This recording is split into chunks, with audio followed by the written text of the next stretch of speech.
Welcome to Parenting Differently, where we leave behind that old way of parenting and allow the gifts of motherhood to raise us. Different to perhaps how we were parented, different to how society is telling us we should parent, different to maybe how we even expected we would parent, just different. I'm your host, Anja Simmons, and I am a trained British nanny, parenting coach, and a yogi. And when I first became pregnant and then was having my son, I had no worries at all because I had raised so many children and I just thought I had it.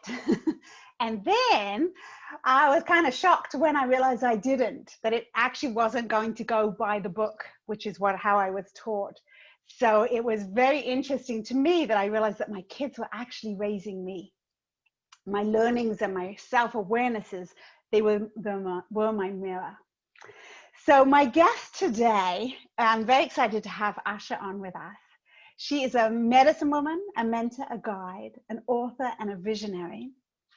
And Asha, you might not remember this, but I was checking with Liz, and it was 7 years ago that I actually came to one of your very first circles up in Newmarket.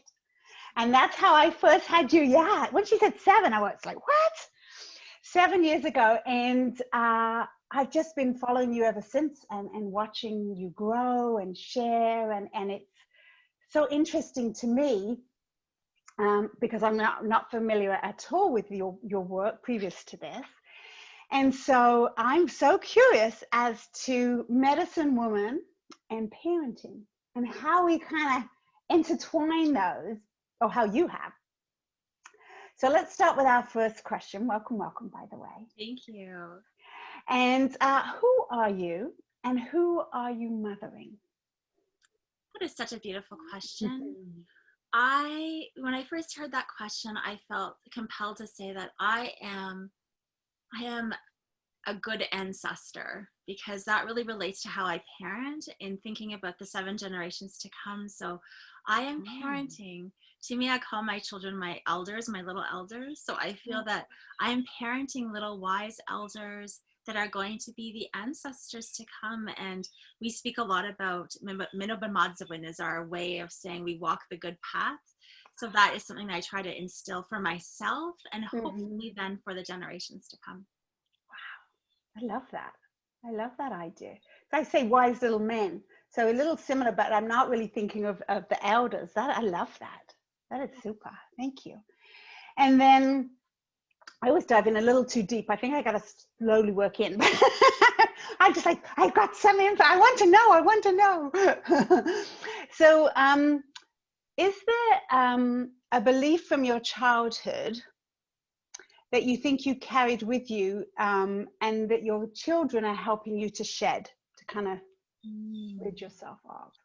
That is really amazing. And I actually think, again, it goes to this like sort of ancestral lineage that I'm trying to heal through. So I think it is the energy of residential schools that were passed down through our lineage, which was very colonial and a bit oppressive, and sort of that like follow the rules, strict energy, the rigid energy. And I feel like maybe it's my personality, but that's sort of how I was parented. And I felt like I didn't want to parent my children in that same way. But it wasn't really conscious. I think when I first became a mother, it wasn't conscious. Right. It's being revealed now more, I think. Yeah. And so do you feel that by seeing your children as the elders, as you were saying, you're listening more? Do you think to your own rhythm, your own nature? Is that sort of coming forward by the children, or is it more listening to them directly? Yeah, I think I do listen to them. I mean, I'm very conscious about setting boundaries, and those things are important for me. And I do feel that they are human beings. Like I don't treat them as lower than me or knowing less than me. I feel like we are equals in that way. And I do see that they are teaching me as well, as you shared that. And I think that it's just a very different paradigm than maybe the generation before, where I felt that it was sort of like the elders were the people that were teaching, and not for everyone. I can't speak for everyone, but that's sort of what I experienced. And that's, so I think I do listen more to their wisdom and see that they have so much to share with me. Yeah. And I think it is, for many parents, I'm a different generation to you. That's so sad for me at times. But in general, like our parents, well, we just know how many resources are available to us. So the self-awareness and self-learning, we have loads at our fingers, right? Whereas maybe our parents, and definitely then our parents' parents, if they were not tuning into intuition, which I know for sure my family, that wasn't even a thought that was a possibility. That then it is this, hey, definitely the British rule is I'm the parent and you do as I say. Right? So yes, I think that is something many of us can relate to. Yeah. And it feels like cycles. Like I think that every generation, I know that my own parents tried to break many cycles of that wounding or that trauma. So I just think that every generation with consciousness, we can just break that next layer and create more of a healed relationship perhaps. So I always think that I'm grateful for that, because I think that it always takes a generation before us to start that work. I think so. And wow, this generation to come and the one from them is going to be, they'll have it way more together, I think. But I agree with you. I think that, like I know for myself, my parents divorced when I was little.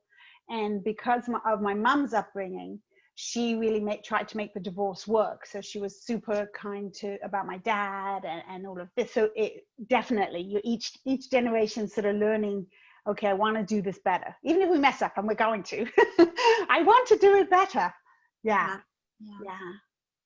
Okay, fantastic. And so I like that you mentioned boundaries, because that's a hot topic too, but it's also so essential in every area of our life, right?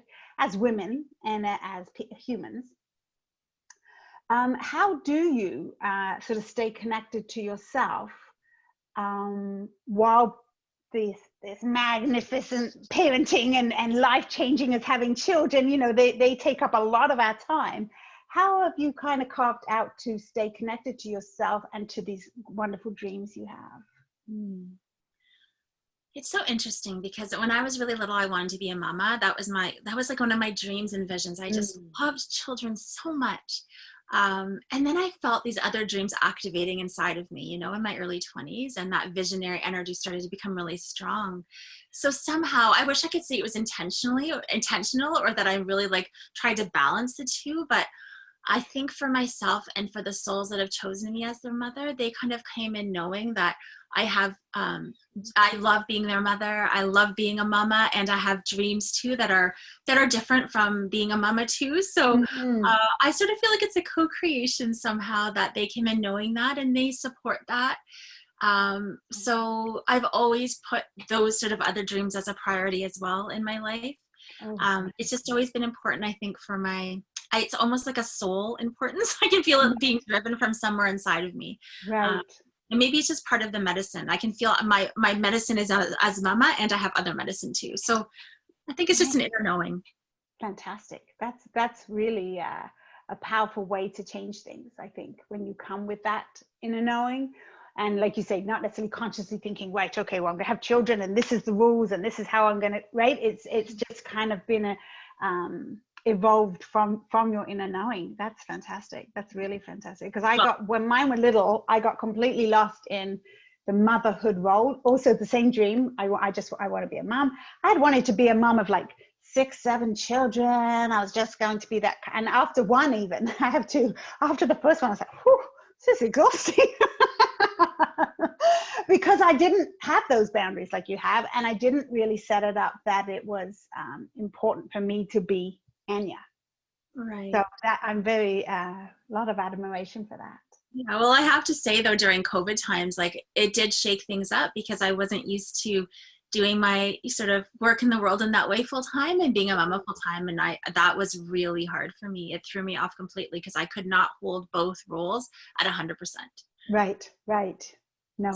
That was so. I have so much admiration for mamas who do that, who are trying to do that at the same time, because I realized early on that I can't. I think my boundary, my capacity probably is just, I have health stuff too. Sometimes I think my capacity is not as, I don't go over it as much, because I just know how much I can handle. Well, that's good. That's a good knowing. That's totally good. And I do remember when you have children around, because mine are big, so they're not really, I'm the one craving them. They're not craving me anymore. I'm not going, please, tell me about your day. Tell me something.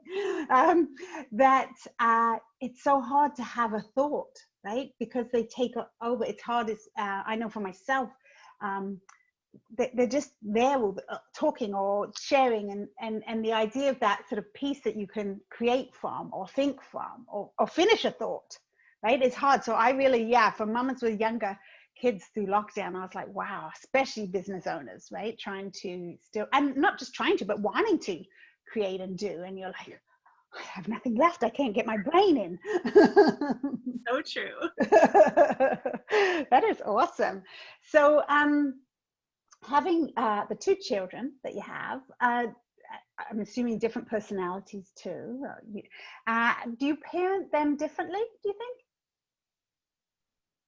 That's a really good question. I think so, because of probably how they respond to me, think? because they do have very different responses. So I think, we always talk about our triggers as parents, and sometimes I hear folks saying, like that the father or the one parent is more like the one child and the other parents more like the other child. And I find that to be true about my own family. So I find it perhaps a little more easy to parent the one that's maybe not as much like me. That's just the truth, I think. And sometimes I think that's I do probably parent them a little bit differently in that way. More, maybe it's just how I feel inside. The ease feels like it flows a little bit easier with one of them over the other. So I might just feel, maybe it's how I experience the triggers within myself. So it feels like I parent them differently. But I probably say the same things and do the same things, but it's probably how I feel inside of Right. On how it comes out, right? Like the words. And well, I think also what's tricky with that question is because as a family unit, there are certain guidelines and rules, and we don't this and we this or whatever. So it seems the same, and then you sort of realize, well, this one is just so easygoing. You just say, oh, here, go brush your teeth, and they just do it. And then the other one, you're like, what? You've been hours. What is happening?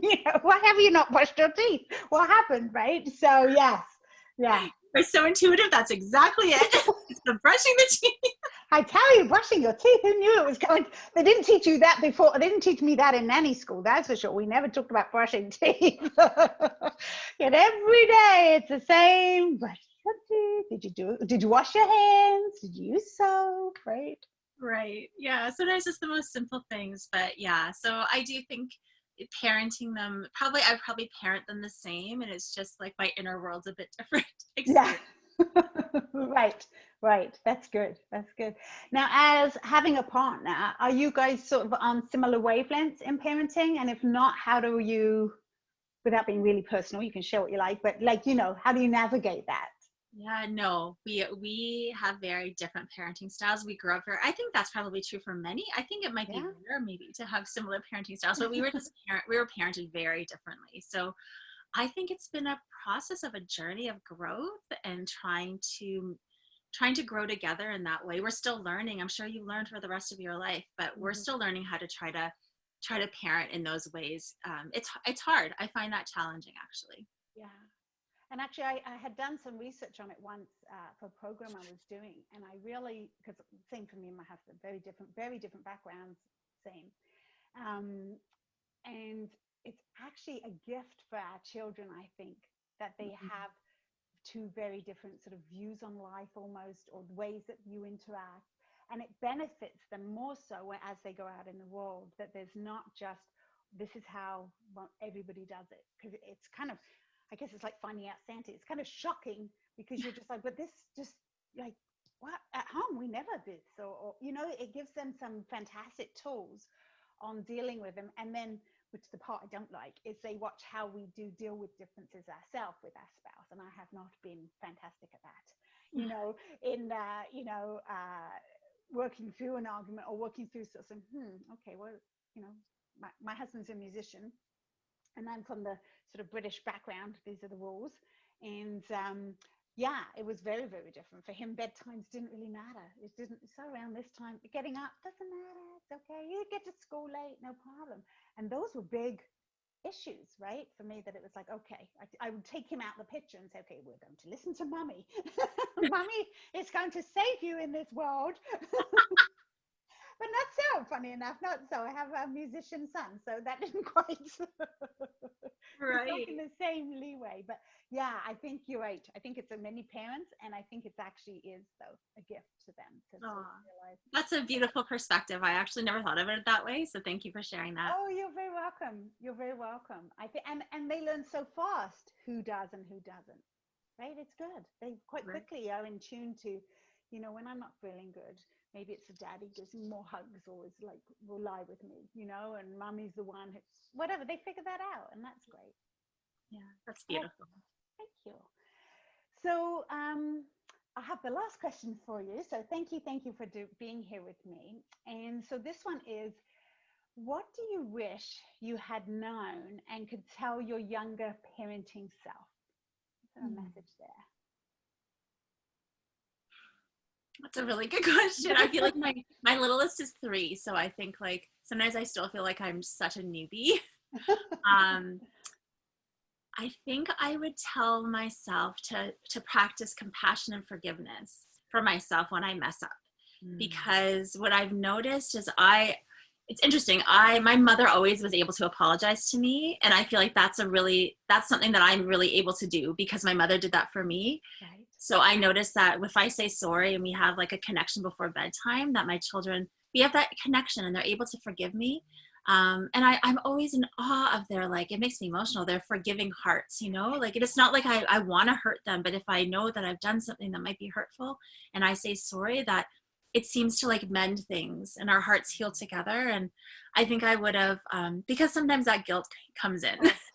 I still have it. And I should be finished, but I still have that guilt. So I know it's been with me 22 years. And especially I find like if I put them to sleep and something had happened and even if I said sorry, I'll like think about it all night. So it's something I'm telling myself continuously as a parent now still too. It's just be gentle, be compassionate. We can make repair. We can make repair. Yeah, and the kids don't hold on to it, right? Like they won't be constant, or in the future then it's like, oh, remember that time, mummy? Because you've already dissolved it, right? That night, the next night, that week, it's gone. That is fantastic. Yeah. So that's what I would say. But thank you for those questions were so beautiful.